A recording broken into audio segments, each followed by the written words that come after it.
آؤ میں تمہیں کربلا کے شاہ سوار کی کہانی سناؤں. اے لوگوں، کمزوری کی وجہ سے میرا دل اجازت نہیں دیتا، ورنہ میں تمہیں دکھڑے فاطمہ سناؤں. اللہ اکبر.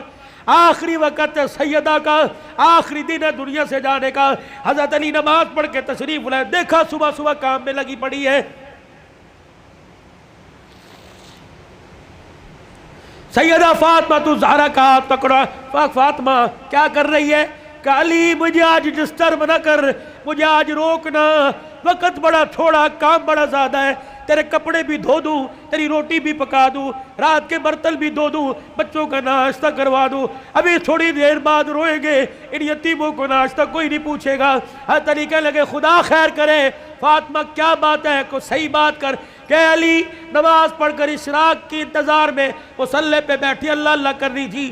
بیٹھے بیٹھے ہلتے ہلتے میری آنکھ لگی، مجھے اڑ گئی. خواب میں میرا ابا محمد مصطفیٰ آ گئے اور پوچھا بیٹی اللہ اکبر رات کیا کھایا تھا؟ میں نے مسکرا کے دکھا دیا. ابا تو رات کی بات کرتا ہے تو 3 دن سے پیٹ میں روٹی نہیں گئی. کہ میرے باپ نے میرا ہاتھ پکڑ کے بوسہ دیا اور کہا بیٹی آج روزہ رکھ لے، افطاری کے لیے دسترخوان بچھا کے تیرا باپ محمد بیٹھا ہوا ہے. حضرت علی کی آنکھیں برسنے لگ گئی. فاطمہ یہ تو بے وفائی ہوئی، تو نے تو زندگی کا ساتھ دینے کا وعدہ کیا تھا، دکھ درد میں ہمارے ساتھ رہی. آج بچوں کی جوانی کا وقت آیا، آج پھل کھانے کا موقع ہے. فاطمہ چھوڑ کے جا رہی ہے. ہسپتال میں امی پڑی ہے، ہسپتال میں ابو پڑے، پوچھ رہے امی چابی الماری کی کہاں رکھی ہے؟ ابو جان کا شناختی کارڈ کہاں رکھا ہے؟ اماں جو تجھے بیوہ ہونے کا پیپر ملا تھا جس میں پینشن ملتی تھی، اماں وہ کہاں رکھا ہے؟ واہ واہ محمدہ، کالی کملی والے کی صاحبزادی کا انتقال ہے. حضرت علی پاس آ کے بیٹھ گئے. فاطمہ اتنی جلدی چھوڑ کے نہ جا، علی برداشت نہیں کر سکے گا. کہ علی میرے پاس وقت کوئی نہیں، 3 باتیں میری سن لے. علی ان باتوں پر وعدہ کر عمل کرے گا. اللہ اکبر. پہلی بات اے علی پہلی بات میں تجھے اجازت دیتی ہوں کہ میرے بعد تجھے شادی کی اجازت ہے. جو تجھے منع کیا تھا میرے ابا نے جب ابو جہل کی بیٹی سے آپ کا شادی کا ارادہ تھا، میں حسن کو گودی میں، حسن کو انگلی پکڑ کر حسین کو گودی میں اٹھا کے میں کاشانہ نبوت میں آئی اور میں نے رو کے اپنے باپ سے جھپی ڈالی. میرے ابو نے پوچھا فاطمہ کیا بات ہے؟ میں نے کہا کملی والے علی کو بھی 4 شادیوں کی اجازت، امت کو بھی 4 شادیوں کی اجازت. آپ نے فرمایا کیا ہوا؟ کہا شادی کرے اس کی مرضی، لیکن ابو جہل کی بیٹی میرے پہ لار ہے. حضور نے اصل کی انگلی چھوڑ دی، فاطمہ کو گلے سے پیچھے کر دیا، منبر پہ چلے گئے. فرمایا انصار مدینہ اور مہاجر مکہ سارے کے سارے آ جاؤ. منبر پہ کھڑوں کے اعلان فرمایا علی کہاں ہے؟ جی یا رسول اللہ. کہ میرے سامنے آ کے کھڑا ہو جا. حضرت علی سامنے آئے. کہ علی 4 شادیوں کا حکم امت کے لیے پر تیرے لیے کوئی نہیں. اے علی مجھے میری بیٹی بڑی پیاری ہے، سن لے مجھے پتہ لگا تو ابو جہل کی بیٹی سے نکاح کر رہا ہے. اے علی میرا پیغام سن، جب تک میری بیٹی تیرے گھر میں ہے میں محمد تجھے دوسری عورت لانے کی اجازت نہیں دیتا. اے علی میں آج اجازت دے رہا ہوں، میرے بعد شادی کر لینا. بچوں والوں سنو، حضرت علی سے سیدہ فاطمہ کہنے لگی علی میرا دوسرا پیغام ہے.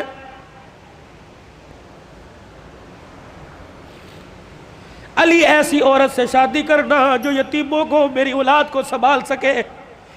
علی میرے سے وعدہ کر. فاطمہ جی کا 29 دن اپنی بیوی کے ساتھ گزارنا، 1 دن میری نشانیوں کے ساتھ بھی گزارنا. علی میں تجھے اجازت دیتی ہوں. 29 دن اپنی بیوی کے ساتھ سونا، 1 رات میرے بچوں کے ساتھ سونا، اور ان کے سر پر ہاتھ رکھ کر انہیں گلے سے لگا کے پوچھنا اما فاطمہ تو یاد نہیں آ رہی؟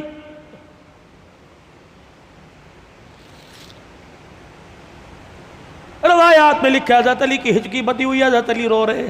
تیسری فرمائش، اتنے میں شہزادے حسین آ گئے اور آ کے بابا کا دامن پکڑ کے کہنے لگے ابا کیا بات ہے، اماں کیوں رو رہی ہیں، آپ کیوں رو رہے؟ سیدہ نے اپنی کمزور سی آواز میں فرمایا جاؤ میرے بچوں، نانے کے روزے پر میرا بھی سلام کہہ کے آؤ اور اپنا بھی سلام کہہ کے آؤ. اللہ اکبر. اماں سمجھی کہ تھوڑی دیر لگے گی، نانے سے بات کر کے آئیں گے. یہ پھدکتے اچھلتے دوڑتے ہانپتے کانپتے آئے اور اماں کے سینے پہ سر رکھ کے رونے لگ گئے اور کہنے لگے ابا کہاں جا رہی ہے؟ اماں کہاں جا رہی ہے؟ حضرت علی کہنے لگے بیٹے کیا ہوا؟ کہ نانے کے روزے پہ سلام کر کے بیٹھے تھے، نانے کے روزے سے آواز آئی جلدی کرو ماں کے پاس چلے جاؤ، قبر تو تمہیں بعد میں بھی نظر آئے گی، ماں چھپنے والی ہے، چہرہ قیامت تک نظر نہیں آئے گا۔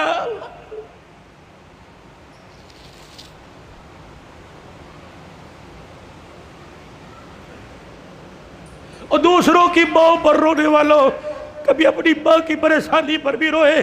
کیا آج سارا دن گزر گیا میں نے اپنی ماں کے پیر نہیں دبائے؟ کبھی روئے؟ 4 سال ہو گئے کبھی میں نے اپنے ماں کے ساتھ بیٹھ کے دکھایا؟ جو اللہ تھلاللہ میرے ساتھ ہوٹلنگ کرتا ہے کاش وہ پکاتا اپنی ماں کے پاس لے کے جاتا، اس کی پسند کا پھل، اس کی پسند کا کھانا لے کے جاتا، پھر تیری ماں ہاتھ اٹھاتی، عرش سے تیرے لیے رحمتوں کا دروازہ کھل جاتا۔